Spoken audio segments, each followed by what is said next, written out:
सच के साथ। नमस्कार, सिटी वाराणसी लाइव में आप सभी का स्वागत है। मैं हूं अमित मिश्रा। आइए देखते हैं आज के प्रमुख समाचार।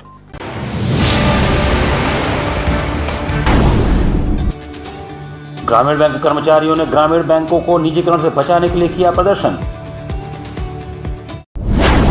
संयम शिक्षण समूह पूर्वांचल स्कूल वेलफेयर एसोसिएशन के द्वारा आयोजित किया गया समारोह। विद्यालय परिवहन से संबंधित महत्वपूर्ण अधिनियम एवं मार्गदर्शन पर हुई चर्चा। गंगा के जलस्तर में तेजी से वृद्धि, 4 सेंटीमीटर प्रति घंटे की रफ्तार से बढ़ रही है गंगा, पहुंची खतरे के निशान के करीब। छोटे बड़े सभी प्रकार के नाव संचालनों पर लगी रोक। और एसएमएस में 7 दिवसीय फैकल्टी डेवलपमेंट प्रोग्राम की हुई शुरुआत। और अब समाचार विस्तार से। ग्रामीण बैंकों के अधिकारियों कर्मचारियों ने भारतीय मजदूर संघ के नेतृत्व में देश भर में दूसरे चरण का आंदोलन प्रारंभ किया। सोमवार शाम को भारतीय मजदूर संघ बीएमएस के नेतृत्व में ग्रामीण बैंकों के अधिकारियों कर्मचारियों ने ग्रामीण बैंकों को निजीकरण से बचाने हेतु आईपीओ का विरोध, लंबे समय से बैंकों में नई भर्तियां एवं राष्ट्रीय ग्रामीण बैंक की स्थापना को लेकर देश भर में दूसरे चरण का आंदोलन शुरू कर दिया है। इसी क्रम में वाराणसी में संतोष कुमार सिंह, अध्यक्ष उत्तर प्रदेश ग्रामीण बैंक वर्कर्स ऑर्गेनाइजेशन बीएएमएस के नेतृत्व में प्रदर्शन करते अपने अधिकारों और सम्मानजनक सेवा शर्तों के लिए उत्तर प्रदेश ग्रामीण बैंक कार्मिक संघ एवं उत्तर प्रदेश ग्रामीण बैंक अधिकारी संगठन वाराणसी में वित्तीय सेवा विभाग सरकार के नाम संयुक्त ज्ञापन क्षेत्रीय प्रबंधक वाराणसी को सौंपकर विरोध जताया। और कर्मचारियों ने कहा, हम बाजार नहीं गांवों के सेवक हैं। इस प्रदर्शन में दूधनाथ राम उपाध्यक्ष भारतीय मजदूर संघ, सुनील कुमार, प्रमोद दुबे, अमरीश राय राष्ट्रीय सचिव, विकास गर्ग जोनल प्रेसिडेंट वाराणसी, गंगाधर कुशवाहा उप महामंत्री, जसू चौधरी महामंत्री वाराणसी सहित अन्य कर्मचारी शामिल रहे। यहाँ पे बीएमएस की तरफ से और जो बीएमएस की तरफ से जो मांग थी मेनली उत्तर प्रदेश ग्रामीण बैंक है और भारत सरकार को लेके थी। भारत सरकार को लेके जो उनकी मांग थी कि भाई जो आरआरबीज में और जो भी लेबर लॉज को लेके रिलेटेड थी, तो उसमें जो कमी है उनको दूर करने के लिए। और हमारी जो क्षेत्रीय अध्यक्ष महोदय से जो मांग थी, जो बैंक प्रबंधन से मांग थी कि जो अस्थायी कर्मचारी है उनको नियमित किया जाए और उनके जो पीएफ वगैरह है, जो भी है ग्रेचुइटी वगैरह है, उससे रिलेटेड जो भी डिस्क्रिपेंसी है उनको दूर किया जाए। शिक्षा में एकीकृत एआई, डिजाइन थिंकिंग और एनालिटिक्स विषय पर स्कूल ऑफ मैनेजमेंट साइंसेज में 7 दिवसीय फैकल्टी डेवलपमेंट प्रोग्राम शुरू हुआ। स्कूल ऑफ मैनेजमेंट साइंसेज में शिक्षण में एकीकृत एआई, डिजाइन थिंकिंग और एनालिटिक्स विषय पर 7 दिवसीय फैकल्टी डेवलपमेंट प्रोग्राम एफडीपी शुरू हुआ। इसका उद्देश्य 21वीं सदी की शिक्षा की उभरती मांगों को पूरा करने के लिए आवश्यक उपकरणों, कौशल और दृष्टिकोणों से संकाय को सशक्त बनाना है। उद्घाटन सत्र में ललित नारायण मिथिला विश्वविद्यालय के पूर्व कुलपति प्रोफेसर एसके सिंह मुख्य अतिथि के रूप में और डॉक्टर बाला रामदुरई, सीईओ स्पाइरेलिया विशिष्ट अतिथि के रूप में उपस्थित रहे। 7 दिवसीय एफडीपी के उद्घाटन सत्र को संबोधित करते हुए प्रोफेसर एसके सिंह ने उच्च शिक्षा में हो रहे आमूल परिवर्तन पर जोर देते हुए कहा कि हम एक ऐसे युग में जी रहे हैं जहां एआई केवल एक तकनीकी प्रगति नहीं है, बल्कि ज्ञान प्रदान करने और ग्रहण करने के तरीके में एक दार्शनिक बदलाव है। आज की शिक्षा में अनुकूलनशीलता और विश्लेषणात्मक अंतर्दृष्टि की आवश्यकता है। प्रोफेसर सिंह ने उच्च शिक्षण संस्थानों के लिए वैश्विक शैक्षणिक मानकों के अनुरूप ढलने की आवश्यकता पर भी प्रकाश डाला। उन्होंने कहा कि अब केवल तथ्य पढ़ाना ही पर्याप्त नहीं है, हमें छात्रों को सोचना, समाधान निकालना और नवाचार करना सिखाना होगा। विशिष्ट अतिथि डॉक्टर बाला रामदुरई थे। अतिथियों का स्वागत करते हुए एमएमएस वाराणसी के निदेशक प्रोफेसर पीएन झा ने कहा कि एमएमएस हमेशा शैक्षणिक उत्कृष्टता और नवाचार के लिए प्रतिबद्ध रहा है। यह एफडीपी हमारे संकाय को वैश्विक रूप से सक्षम और भविष्य के लिए तैयार बनाने के हमारे निरंतर प्रयास का प्रतिबिंब है। जाने माने एआई विशेषज्ञ इसमें शामिल होंगे। इस अवसर पर एमएमएस वाराणसी के अधिशासी सचिव डॉक्टर एमपी सिंह, कुल सचिव संजय गुप्ता, कार्यक्रम के संयोजक professor Amitabh Pandey, professor Sandeep Singh, professor Avinash Chandra Sukkar सहित समस्त संकाय सदस्य उपस्थित रहे। That's what we bring as a knowledge to start with. What is the application? How can we apply those thoughts and products, thoughts and insights into products? Once we have those needs, then we use the knowledge that we already have into creating new products and services at the service of humanity again, going back to human. So AI can be used in getting insights when interacting with human beings and taking the knowledge base that is already there and then applying it back to the use and service of humanity. So I call it ancient intelligence to artificial intelligence. That's the whole pipeline of how it is. It will be done in 4 stages. The first one is called empathize, where we look at what is it that the human being needs. Second is analysis. We apply our own analysis, and then we come to solve, where we generate ideas and then make a prototype out of it. Varanasi में मां गंगा का जलस्तर धीरे धीरे 4 centimetre प्रति घंटे की रफ्तार से बढ़ते हुए 68.66 मीटर तक पहुंच गया है, जो कि चेतावनी बिंदु से मात्र 1.5 मीटर नीचे है। वाराणसी में गंगा का जलस्तर धीरे धीरे चेतावनी बिंदु की ओर बढ़ता जा रहा है। मंगलवार को गंगा के जलस्तर में 4 सेंटीमीटर प्रति घंटे की रफ्तार से बढ़ोतरी दर्ज की गई। दोपहर 2 बजे तक गंगा का जलस्तर 68.66 मीटर दर्ज किया गया, जो चेतावनी बिंदु से करीब 1.5 मीटर नीचे है। गंगा के बढ़ते जलस्तर के मद्देनजर नाव और मोटर बोट से गंगा आरती देखने पर पूरी तरह से प्रतिबंध लगा दिया गया है। साथ ही सभी प्रकार की नावों और मोटर बोट पर प्रतिबंध के साथ बैठकर गंगा आरती देखने पर भी पूरी तरह से रोक लगा दिया गया है। प्रभारी निरीक्षक जल पुलिस राजकिशोर पांडे ने बताया कि सावन का महीना चल रहा है, ऐसे में बाबा श्री काशी विश्वनाथ के दर्शन को भक्तों की भीड़ उमड़ रही है। घाटों का संपर्क आपस में पूरी तरह से टूट गया है। नावों और मोटर बोट के संचालन पर पूरी तरह से प्रतिबंध लगा दिया गया है। गंगा आरती के समय कोई भी श्रद्धालु नाव से बैठकर आरती न देखे, इसको लेकर भी रोक लगा दिया गया है। हरिश्चंद्र घाट जलमग्न होने के कारण शवदाह गलियों में किया जा रहा है। मणिकर्णिका घाट पर शवदाह छतों पर हो रहे हैं। सुरक्षा को देखते हुए जल पुलिस और एनडीआरएफ की टीमें लगातार गंगा में गश्त कर रही हैं। गंगा का जलस्तर बढ़ने से गंगा किनारे सरसौल, गौरा, मुरीदपुर समेत कई तटवर्ती गांवों में सब्जियों की खेती डूब गई है। ढाब इलाकों में बाढ़ का पानी तेजी से बढ़ रहा है। विद्यालय परिवहन से संबंधित महत्वपूर्ण अधिनियम एवं मार्गदर्शन विषयक समारोह का आयोजन किया गया। संविम शिक्षण समूह पूर्वांचल स्कूल्स वेलफेयर एसोसिएशन के द्वारा आयोजित समारोह विद्यालय परिवहन से संबंधित महत्वपूर्ण अधिनियम एवं मार्गदर्शन में आरटीओ मनोज वर्मा, शिखर ओझा तथा संविम शिक्षण समूह के अध्यक्ष डॉक्टर दीपक मधोक तथा अन्य विद्यालयों के 150 प्रधानाचार्यों एवं शिक्षकों की गरिमामय उपस्थिति में महत्वपूर्ण निर्णय लिए गए। संविम स्कूल वरुणा के प्रांगण में संविम शिक्षण समूह पूर्वांचल स्कूल्स वेलफेयर एसोसिएशन के तत्वावधान में आयोजित समारोह विद्यालय परिवहन से संबंधित महत्वपूर्ण अधिनियम एवं मार्गदर्शन का आयोजन मंगलवार को अपराह्न 3 बजे हुआ। समारोह का शुभारंभ मुख्य अतिथि मनोज वर्मा, आरटीओ प्रवर्तन, शिखर ओझा, आरटीओ प्रशासन एवं डॉक्टर दीपक मधोक, अध्यक्ष संविम शिक्षण समूह की गरिमामय उपस्थिति में हुआ। इस अवसर पर जगदीप मधोक, कोषाध्यक्ष पूर्वांचल वेलफेयर स्कूल्स एसोसिएशन, हर्ष मधोक, मानद निदेशक संविम शिक्षण समूह एवं प्रधानाचार्य डॉक्टर अनुपमा मिश्रा आदि गणमान्य लोग उपस्थित रहे। संविम शिक्षण समूह के अध्यक्ष डॉक्टर दीपक मधोक के उद्बोधन से कार्यक्रम की गरिमा में अभिवृद्धि हुई। इसके बाद कार्यक्रम के मुख्य अतिथि मनोज वर्मा, आरटीओ प्रवर्तन, शिखर ओझा, आरटीओ प्रशासन डॉक्टर दीपक मधोक, अध्यक्ष संविम शिक्षण समूह ने विद्यालय एवं परिवहन व्यवस्था संबंधी सभी मुद्दों पर विचार विमर्श किया एवं परिवहन विभाग के दिशा निर्देशों की उपयोगिता पर प्रकाश डाला। इस बैठक के मुख्य बिंदु फिटनेस व परमिट प्रमाण पत्र संबंधी समस्याएं, सीएनजी नई बसें और 20 किलोमीटर क्षेत्र के परमिट संबंधी समस्याएं, ड्राइवर संबंधी समस्याएं, अवैध बसें और परिवहन की आरटीओ जांच, रैली आदि के लिए स्कूल बसों का अधिग्रहण, आरटीओ द्वारा प्रत्येक 6 माह पर ड्राइवर एवं कंडक्टर का निःशुल्क नेत्र परीक्षण एवं प्रत्येक विद्यालय के परिवहन प्रभारियों को नियमित अंतराल पर ट्रांसपोर्ट विभाग की सभी आयोजित की जानी चाहिए के बारे में निर्देश किया गया। समारोह के मुख्य अतिथियों में मनोज वर्मा, आरटीओ प्रवर्तन, शिखर ओझा, आरटीओ प्रशासन एवं डॉक्टर दीपक मधोक ने समस्त विद्यालयों द्वारा परिवहन विभाग के दिशा निर्देशों एवं अधिनियमों को पालन करने का सुझाव एवं निर्देश दिया तथा भविष्य की चुनौतियों से निपटने का मूल मंत्र भी दिया। समारोह के अंत में डॉक्टर दीपक मधोक ने मुख्य अतिथियों एवं उपस्थित सुधीजनों के प्रति कृतज्ञता एवं धन्यवाद ज्ञापन किया। देखिए, आज की ये एक बहुत ही महत्वपूर्ण बैठक हुई है जिसमें परिवहन विभाग के उच्च अधिकारी सम्मिलित हुए हैं और विद्यालयों के प्रतिनिधि, प्रबंधक बड़ी संख्या में आज आए हैं। और ये बड़ा महत्वपूर्ण विषय है क्योंकि ये इसका संबंध बच्चों से है। अगर बच्चों को थोड़ी भी चोट लगती है तो उसकी गूंज पूरे प्रदेश में होती है। और बिना फिटनेस के कोई गाड़ी अगर चल रही है और अगर वो किसी की लापरवाही से चल रही है तो वो एकदम गलत है। मैं खुलेआम इसको कहना चाहूँगा और आश्वस्त करना चाहूँगा संभागीय परिवहन विभाग को कि हमारा पूरा सहयोग है आपको। आप जिन विद्यालयों की गाड़ियाँ नहीं हैं, फिटनेस प्राप्त नहीं जिनकी है, उनको आप बुलाएं अपने पास, उनकी गाड़ियों को फिटनेस कराएं और कुछ समय बाद आप चालान भी करना चाहें तो करें, क्योंकि जो भी न्यायिक प्रक्रिया है उसको आप पूरी तरह से करें ताकि बच्चों की सुरक्षा से कोई भी किसी प्रकार का कोई कॉम्प्रोमाइज़ न हो। हम लोगों ने सारे स्कूल के प्रबंधकों के साथ एक बैठक की है जिसका मुख्य उद्देश्य यही था कि ज़्यादा से ज़्यादा स्कूलों की फ़िटनेस जो है वो पूरी हो जाए कुछ संख्या ऐसी है तो गाड़ियों की जिनकी फ़िटनेस अभी नहीं थी, इसलिए हमने स्कूल वाइज सब वाहन उनके प्रबंधकों को लिस्ट दे दी है, ताकि जिनकी भी स्कूल की फ़िटनेस नहीं है वो जल्दी से जल्द करा दी जाए। ट्रांसपोर्ट के लिए क्या निर्देश दिया गया, किस तरह से बच्चों को ले आया जाए?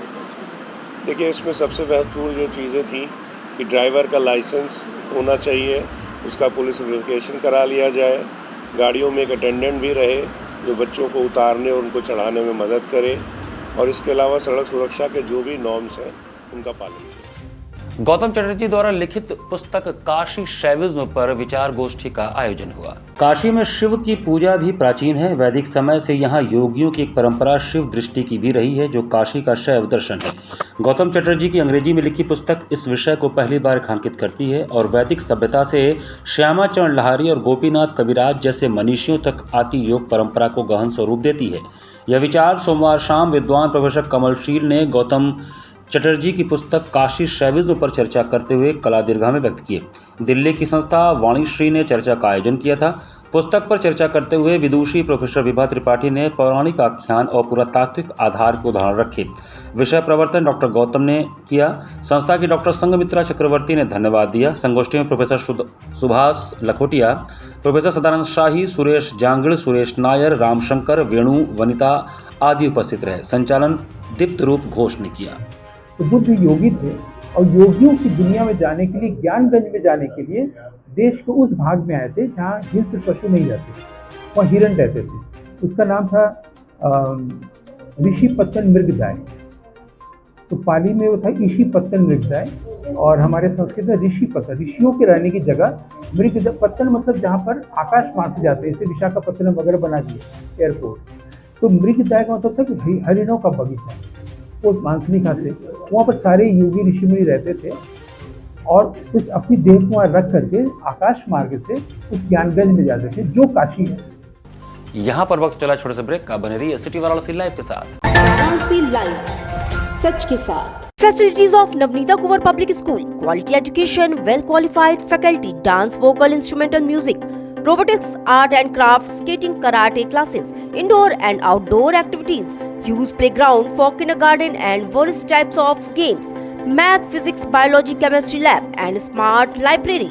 Well-maintained computer lab and classes. Highly secure and GPS track convince facilities. Educational based activities using technique tools and interesting methods for students. Navneeta Kuwar Public Schools, Swahid near BHU Hyderabad Gate, Varanasi. Mobile number 7311128462. Navneeta Kuwar Public School.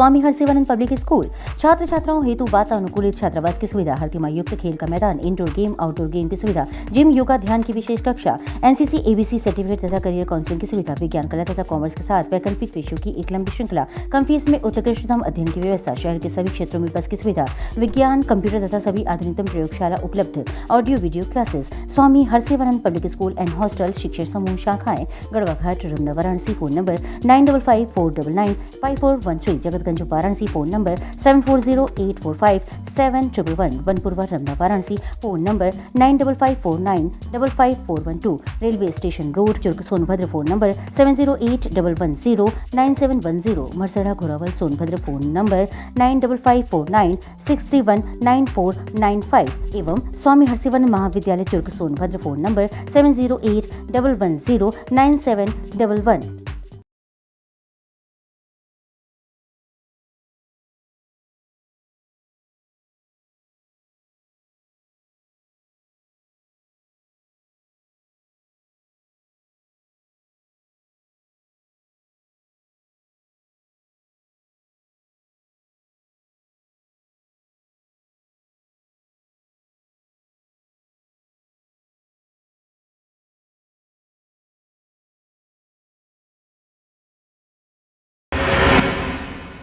am a student of Jeevandeep Mahavidyalaya. I am proud of Mahavidyalaya for excellent faculty, best support and best infrastructure and best place.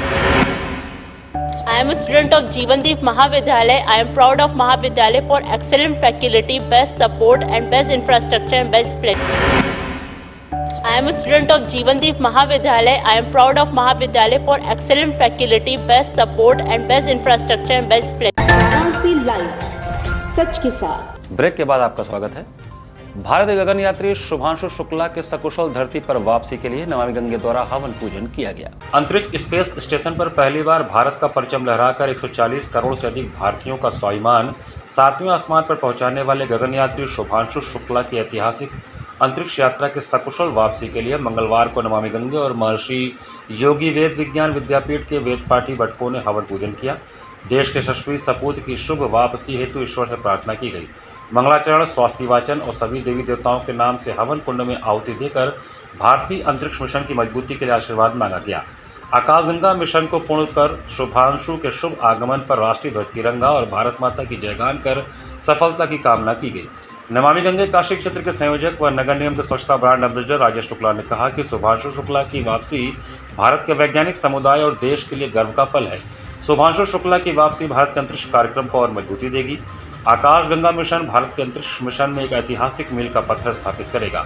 अंतरिक्ष में कम गुरुत्वाकर्षण के दौरान किए गए 60 से ज़्यादा प्रयोग धरती पर नई तकनीकों और दवाइयों को विकसित करने में मदद करेंगे।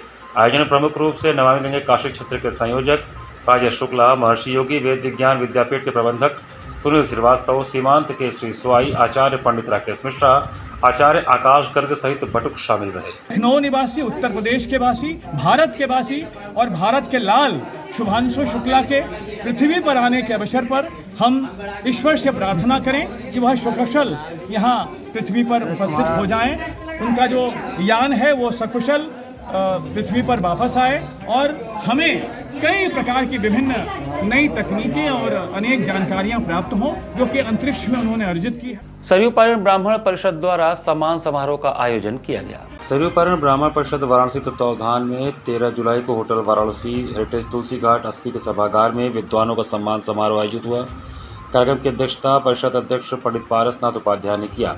कार्यक्रम में विशिष्ट अतिथि डॉक्टर दया शंकर मिश्र दयालु, मंत्री आयुष एवं अशोक तिवारी मेयर वाराणसी रहे। कार्यक्रम में विद्वज्जन का सम्मान विशिष्ट अतिथि एवं परिषद अध्यक्ष एवं अन्य पदाधिकारियों द्वारा चंदन, अंगवस्त्रम, रुद्राक्षमाला, प्रशस्ति पत्र प्रदान करते हुए किया गया। प्रोफेसर वशिष्ठ अनूप, वरिष्ठ प्रोफेसर विभागाध्यक्ष हिंदी विभाग BHU, doctor Ujjwal Kumar Pathak, associate professor urology विभाग IMS BHU, अरुण मिश्र, वरिष्ठ पत्रकार doctor Ashutosh Kumar Pathak, assistant professor Ayurveda संकाय BHU, डॉक्टर प्रीति मिश्रा, वरिष्ठ दंत चिकित्सक डॉक्टर BD दुबे, CA, प्रतिष्ठित एवं समाजसेवी डॉक्टर मनीष तिवारी, राजकीय चिकित्सक सोनभद्र, सुनील कुमार त्रिपाठी, वरिष्ठ अधिवक्ता उच्च न्यायालय डॉक्टर मनीष त्रिपाठी, राजकीय वरिष्ठ चिकित्सा अधिकारी होम्योपैथ। कार्यक्रम में सर्वप्रथम पौराणिक विद्वान पंकज पांडे एवं कृष्ण कुमार त्रिपाठी द्वारा मंगलाचरण किया गया। इनकी उपस्थिति में अतिथियों में सम्मानित हो रहे सभी विद्वज्जन का संरक्षक सतीश चंद्र मिश्र द्वारा स्वागत किया गया। परिषद के अध्यक्ष पंडित पारसनाथ उपाध्याय द्वारा व्यास पूर्णिमा के संबंध में तथा विद्वानों के सम्मान पर सारगर्भित उद्बोधन दिया गया। इस कार्यक्रम के महत्व पर प्रकाश डाला गया तथा परिषद की विभिन्न गतिविधियों की जानकारी दी गई। कार्यक्रम के विशिष्ट अतिथि डॉक्टर दया शंकर मिश्र आयुष मंत्री द्वारा समारोह में ब्राह्मण समाज की राष्ट्र निर्माण में महत्वपूर्ण भूमिका पर प्रकाश डाला गया तथा ऐसे कार्यक्रमों को आज की आवश्यकता बताया गया। उन्होंने सरयू पारण परिषद राशि द्वारा किए जा रहे विभिन्न कार्यक्रमों की सराहना की तथा सभी सम्मानित हो रहे विद्वज्जन को बधाई दी। मेयर अशोक तिवारी द्वारा भी सभी विद्वज्जन का सम्मान करते हुए सरयू पारण ब्राह्मण परिषद द्वारा किए जाने वाले विभिन्न कार्यक्रमों की भूरी भूरी प्रशंसा की गई। कार्यक्रम में डॉक्टर PS व्यादगी द्वारा सम्मानित होने वाले विद्वज्जन का परिचय दिया गया। परिषद की ओर से सम्मानित हुए सभी विद्वज्जन ने परिषद के प्रति आभार व्यक्त किया तथा ब्राह्मण समाज की गौरवपूर्ण परंपरा को मजबूत करने का पूर्ण प्रयास करने का आश्वासन दिया गया। सभा को डॉक्टर नागेंद्र द्विवेदी, चिंतामणि गणेश के मंत्री चल्ला सुब्बा राव शास्त्री, नरेंद्र कुमार त्रिपाठी ने भी संबोधित किया। धन्यवाद ज्ञापन संरक्षक डॉक्टर गिरीश तिवारी द्वारा दिया गया। कार्यक्रम में परिषद के प्रमुख पदाधिकारियों सहित बड़ी संख्या में लोग उपस्थित रहे। कार्यक्रम का सफल संचालन परिषद मंत्री मिलन चतुर्वेदी द्वारा किया गया। समारोह में मुख्य रूप से heritage Varanasi hotel owner DP Tripathi, Ramakant Tripathi, Siddharth Pandey, Shivdutt Dwivedi, Muniji Tiwari, Ritesh Tiwari, doctor Sandhya Pandey, Babbu Pandey, Shivnarayan, Nirmala Dubey, Poonam Tiwari, doctor Shrikant Tiwari, Mukteshwar Dubey, Hardatt Shukla, Anoop Dubey, Janardan Pandey, doctor Jyoti Shankar Tiwari, doctor Abhishek Pandey, Gopal ji Pandey, doctor Rupali Pandey, doctor Vandana Tiwari, Gauri Tiwari आदि उपस्थित रहे। सब्जबारी ब्राह्मण परिषद 1984 से गुरु पूर्णिमा के अवसर पर व्यास जी, क्योंकि सबसे बड़े विद्वानों में से अग्रगण्य थे, तो उनके जयंती पे और गुरु पूर्णिमा पे काशी के विभिन्न क्षेत्रों के विद्वानों का सम्मान करती चली आ रही है। उसी क्रम में आज का भी ये कार्यक्रम आयोजित है। आज का ये सम्मान समारोह में कितने लोगों को सम्मानित किया जाएगा? आज के इस कार्यक्रम में कुछ 10 लोगों को हम लोगों ने आमंत्रित किया है। 9 लोग आ रहे हैं, एक शायद बाहर चले गए, नहीं आ रहे हैं, जो पत्रकारिता से भी हैं, चिकित्सा क्षेत्र से भी हैं, विश्वविद्यालय से भी हैं, अधिवक्ता समाज से भी हैं। और दूसरा है, जिसको एक बार सम्मानित कर दिया जाता है उसको दोबारा नहीं, नए नए लोगों को सम्मान किया। पवित्र श्रावण माह के प्रथम सोमवार को भगवान श्री काशी विश्वनाथ जी की चल प्रतिमा का अत्यंत अलौकिक एवं मनोहारी श्रृंगार किया गया। श्रावण मास में पड़ने वाले प्रत्येक सोमवार को भगवान श्री काशी विश्वनाथ का विविध रूपों में परंपरागत रूप से दिव्य श्रृंगार किया जाना निर्धारित हुआ है। इसी क्रम में श्रावण मास के प्रथम सोमवार को भगवान श्री विश्वनाथ की चल प्रतिमा का अत्यंत अलौकिक एवं मनोहारी श्रृंगार संपन्न हुआ। श्रद्धालुओं ने बड़ी संख्या में उपस्थित होकर भगवान के दिव्य स्वरूप के दर्शन किए और हर हर महादेव के गगनभेदी जय घोषों से संपूर्ण मंदिर प्रांगण को शिवमय वातावरण में परिवर्तित कर दिया।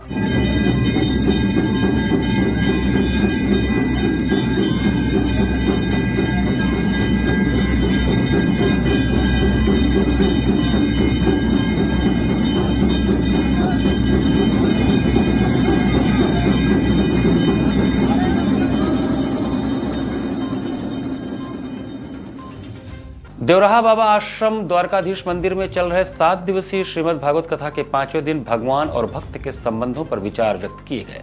ब्रह्मलीन संत देवराहा बाबा मुख्य शिष्य 104 वर्षीय स्वामी राम बालक महाराज के सानिध्य में श्रावण माह के कृष्ण पक्ष में स्थित द्वारकाधीश मंदिर देवराहा बाबा आश्रम में चल रहे 7 दिवसीय श्रीमद् भागवत कथा के 5वें दिन मंगलवार को कथा का अमृतपान कराते हुए भगवताचार्य देव नारायणाचार्य महाराज ने कहा कि भगवान भक्त के लिए कुछ भी कर सकते हैं। हिरण्यकश्यप जब भक्त प्रहलाद पर अत्याचार करने लगा तो भगवान अपने भक्त को हर जगह बचाए और अंत में जब वह प्रहलाद को यह कहकर जान से मारने जा रहा था कि कहाँ है तुम्हारे भगवान, बताओ नहीं तो आज हम तुम्हें जान से मार दूंगा, तब भगवान को अपने भक्त प्रहलाद को बचाने के लिए खंभे से प्रकट होना पड़ा और हिरण्यकश्यप को अपने जंघे पर रख कर वध किया, क्योंकि उसको वरदान था कि न तो वह दिन में मरेगा, न ही वह रात में मरेगा, न आकाश में मरेगा और न ही पाताल में मरेगा। इसलिए भगवान उसको शाम के समय, उस समय न तो दिन था न ही रात, अपने जंघे पर रखकर न तो वहाँ आकाश था न ही पाताल था, उस समय उसका वध किया। भगवान अपने भक्त के लिए सब कुछ करने को तैयार रहते हैं। बरसते भक्त भगवान को भावपूर्वक प्रेम और भाव से पुकारे। कथा के अंत में यजमान अरविंद त्रिपाठी ने भागवत पोथी की आरती कर भक्तों में प्रसाद का वितरण किया। इस अवसर पर श्रीमती ममता त्रिपाठी, दिव्यंकर त्रिपाठी, अमित विक्रम त्रिपाठी, कृपाशंकर दुबे, देवेश मोहन दीक्षित, श्रीमती ममता तिवारी, श्रीमती पूनम दीक्षित, राम बालक दास, द्वारकाधीश मंदिर के पुजारी अतीन्द्र दास जी महाराज, राधेश्याम रामायणी, रामयश मिश्र, संत दास महाराज सहित काफ़ी संख्या में श्रद्धालु उपस्थित रहे। भागवत पुराण चल रहा है, जिसको कहा गया है कि ये जीवन की रथ है और ये रथ रुका तो पृथ्वी का सारा कार्य रुक जाएगा। ऐसा 18 पुराण में सबसे बड़ा पुराण है श्रीमद् भागवत पुराण। ये देवराहा का आश्रम है, श्री द्वारकाधीश मंदिर है अस्सी पर। ये बहुत सिद्ध श्री देवराहा को कौन नहीं जानता है और उन्हीं के द्वारा स्थापित मंदिर श्री द्वारकाधीश मंदिर है। और इस पवित्र स्थान पे श्रीमद् भागवत कथा 11 तारीख से शुरू है, 17 तारीख को समापन है, 18 को हवन और भंडारा है। कथा कराने का जितना महात्म्य है उससे कई लाख गुना उसके श्रवण करने का महात्म्य है और उसका कई लाख गुना उसके अनुसरण करने का महात्म्य है। तो कथाओं के कराने का, श्रवण करने का और उसके अनुसरण करने से व्यक्ति का कई जन्म और कई जो आपके पूर्वज हैं जो अधर में फंसे हुए हैं उनको भी मुक्ति मिलती है। और ये भागवत कथा काशी में जो चल रही है द्वारिकाधीश मंदिर में, यह बहुत ही तपस्थली है बाबा देवराहा बाबा का। हम सब अपने को भाग्यशाली समझते हैं कि इस धराधाम पे हम सब कुछ देर बैठ कर के कथा का श्रवण कर रहे हैं और भगवान से प्रार्थना करते हैं द्वारिकाधीश से कि विश्व का कल्याण हो, हमारी काशी स्वच्छ हो, सुंदर हो, और जो देश और दुनिया में अमानवीयता का, द्वेष का, बिखराव का जो भाव पैदा हुआ है, वो सर्वे भवन्तु सुखिनः सर्वे सन्तु निरामयाः सर्वे भद्राणि पश्यन्तु माँ कश्चित् दुर्भाग् भवेत् की परिकल्पना से हम सब ओतप्रोत होकर के सबके कल्याण के लिए, विश्व के कल्याण के लिए। घाट संध्या कार्यक्रम में वसंत कुमार गुप्ता ने भरतनाट्यम शैली में महादेव के विभिन्न स्वरूपों का प्रदर्शन किया। श्रावण मास की कृष्ण पक्ष की चतुर्थी तिथि में मां गंगा के पावन तट पर कलाकार के माध्यम से दक्षिण भारत के तमिल राज्य की प्रसिद्ध नृत्य विधा भरतनाट्यम की अद्भुत प्रस्तुति महादेव को समर्पित रही। जिला प्रशासन की अभिनव पहल पर सोमवार को सुबह बनास के अंतर्गत घाट संध्या कार्यक्रम में महामना की बगिया के फूल बसंत कुमार गुप्ता ने नृत्य का शुभारंभ नटेश कौतुअम एक आनंद तांडव से किया, जिसमें महादेव के विभिन्न स्वरूपों का वर्णन नृत्य के माध्यम से किया गया है। तत्पश्चात मिश्र अलारीपू भरतनाट्यम नृत्य शैली का प्रथम अंग, जिसमें भाव नहीं होता, केवल शारीरिक सौंदर्य पर बल दिया जाता है। कीर्तनम, इसमें विशेष रूप से नटराज भगवान की आराधना नृत्य के माध्यम से की जाती है। एवं समापन तिल्लाना, इसमें मुख्य रूप से पद्मभूषण श्रीमती रुक्मणी देवी एवं अरुणदेव जी के नृत्य के क्षेत्र में विशेष योगदान और उनके द्वारा स्थापित कला क्षेत्र का वर्णन के माध्यम से प्रस्तुत किया गया। कलाकार ने अपने पद, लय, ताल, अंग संचालन एवं भाव की अद्भुत प्रस्तुति प्रस्तुत करके दर्शकों के हृदय को आह्लादित किया। कलाकार को प्रमाण पत्र एवं आशीर्वचन श्याम कुमार केशरी ने प्रदान किया।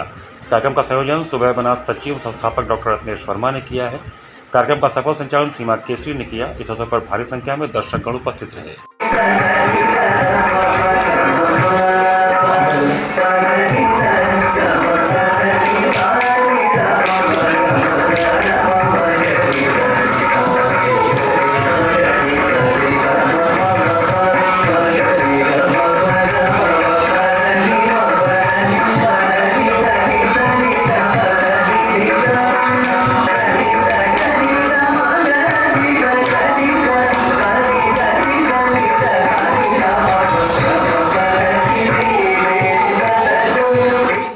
इसी के साथ सिटी वाराणसी लाइव का यह संस्करण हमें समाप्त करते हैं। मुझे दीजिए आज्ञा। नमस्कार।